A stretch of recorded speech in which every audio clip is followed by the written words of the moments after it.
Welcome back to a very special Overkill Reviews. What's special about the review?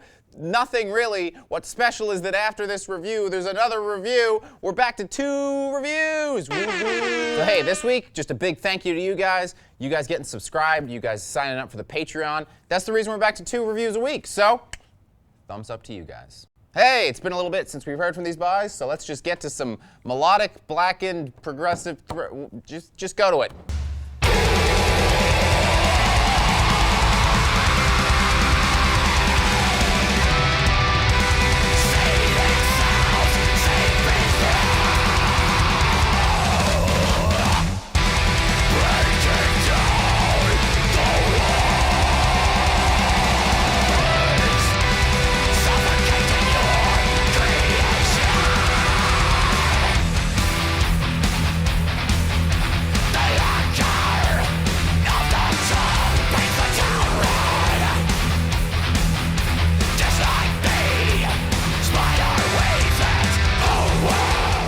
So hey, you guessed it, it's the new album from Skeleton Witch, it's Devouring Radiant Light, and it's out now on Prosthetic Records.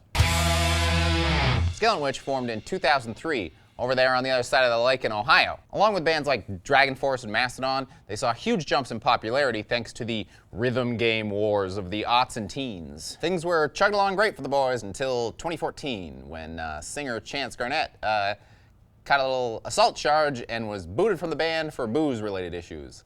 Goo. That was made especially more awkward by the fact that the guy who had to boot him was his brother, Nate Garnett. That's going to make for an awkward Thanksgiving. The only thing more awkward is celebrating Thanksgiving in November. Ha ha! So, where are we at now? Well, Chance got replaced by Wolfhammer vocalist Adam Clements. We've got OGs Nate and Scott Hendricks still on guitar. Evan Linger on bass, and Dustin Bolches, or whatever, was on drums, but he left, so I don't even need to figure out how to pronounce his name. Confused? Me too. Let's just do this. So, off the top, this is the biggest tonal shift this band has gone through, probably to separate themselves from the whole, whatever. One thing is still intact, though, and that's Skeleton Witch's ability to write a catchy, melodic riff to hook you in through a song. If you've checked out the singles, like the one we just played, you'll know that the melodic nature, though, has been really ratcheted up. Fen of Shadows, the first single, well, by the time that song starts, most Skeleton Witch songs would be almost over. The other 2 singles are shorter and a little bit thrashier, but you can see the melodic nature is taken over and the thrashy side is kind of being set out to sail a little bit.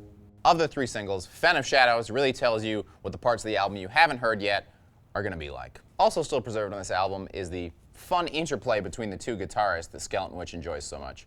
I find, unlike a lot of other bands that are kind of just having 2 guitarists playing at the same time, Skeleton Witch kind of really goes out of their way to show you, hey, this is why. And get out of here. Sorry about that.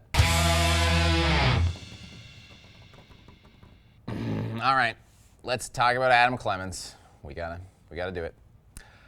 This poor guy has been taking an absolute pummeling online for the sole fact that he isn't Chance, which really sucks. But also, he's not Chance, and it really sucks. Not that he sucks, he's a perfectly competent metal vocalist, but Chance sounded like a skeleton witch. And that's a hard void to fill, especially in a band called, Skeleton Witch. Another thing we have to talk about is song length. Continuing the trend from 2016's EP, things are getting long. Half the songs on this record clock in at well over 6 minutes, which is about the length of 3 normal Skeleton Witch songs, and they're not really bringing enough to the table to justify that airport currency exchange kiosk price difference. While long songs aren't inherently bad, what's lost here is Skeleton Witch has always been a band built on aggression that comes from 12 3-minute songs just hitting you in the face. In this case, they've lost that aggression, but they're not quite the type of band that can fill that much time with a specific sense of atmosphere. It was no surprise for me that my least favorite song on the album was the longest song on the album. The Vault clocks in at 9 minutes and is all over the place. I swear at one point it sounds like a pop punk song. But hey, you decide.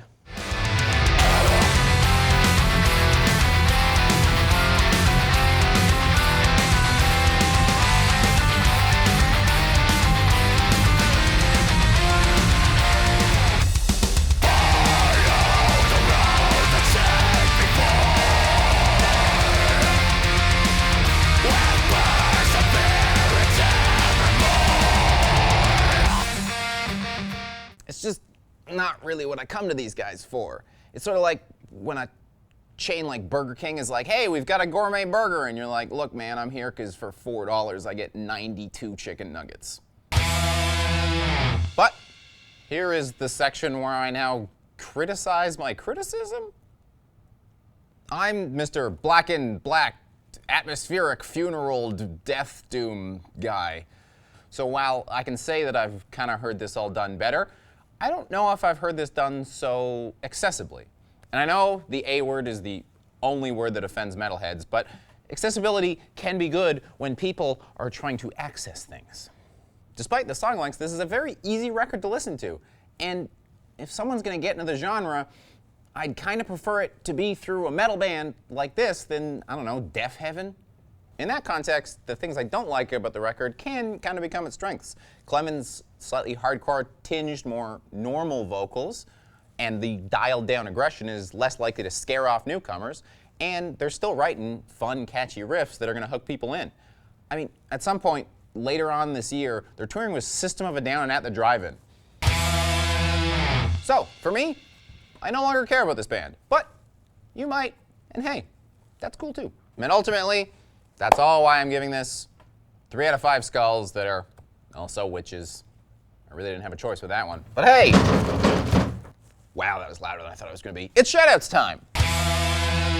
So, my standout pick for this week would have been Extremity, Coffin Birth, but I've been told I'm not allowed to shout that record out.